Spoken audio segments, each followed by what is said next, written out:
கொடுமையான விஷயம் என்ன தெரியுமா? ரொம்ப கொடுமையான ஒரு விஷயம்.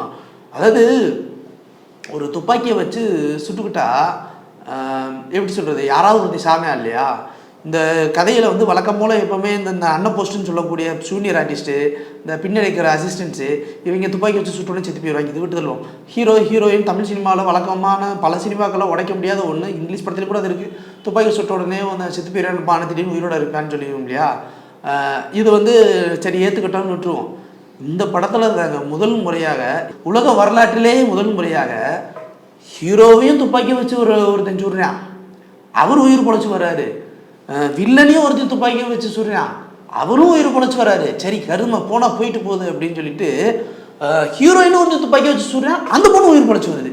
சரி இவங்க 3 பேரும் போயிட்டாங்கன்னு பார்த்தா அந்த ஆப்ரேஷன் கமாண்டராக இருக்கிற இவர், அவரையும் ஒருத்தர் சொல்கிறேன், அவரும் உயிர் பொழைச்சி வர்றாரு. டேய் அப்போ யாரு தாண்டா சாவா அப்படின்னு பார்த்தா உப்பு சப்பு இல்லாமல் விக்ராந்த கொண்டு விட்டாங்க. நல்ல வேலை கத்தி வச்சு கொண்டுட்டாங்க. துப்பாக்கி அவ்வளோ துப்பாக்கி இருக்குது.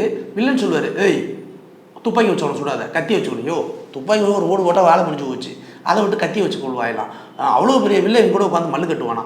நான்ப்பா இது ஐயோ அடித்து துவைச்சி புழிஞ்சு எரிஞ்சு தூக்கி எரிஞ்ச கதையை கொண்டு வந்து போட்டு இதுக்கு வந்து வித்தியாசமாக ஒரு கொரியோகிராஃபி பண்ணுறேன், ஒரு ஃபைட் கொரியோகிராஃபி பண்ணுறேன்னு ஒன்று பண்ணி அதுக்கு வந்து அந்த சீனில் இந்த ஒரு இன்ட்ரெஸ்டையும் கொடுக்காம, ஒரு டெப்த்தையும் கொடுக்காம, ஒரு அழுகையும் வராமல், எதுவுமே இல்லாமல் ஒரு படத்தை எடுத்து வச்சா நாங்கள் எப்படி உட்காந்து பார்ப்போம்.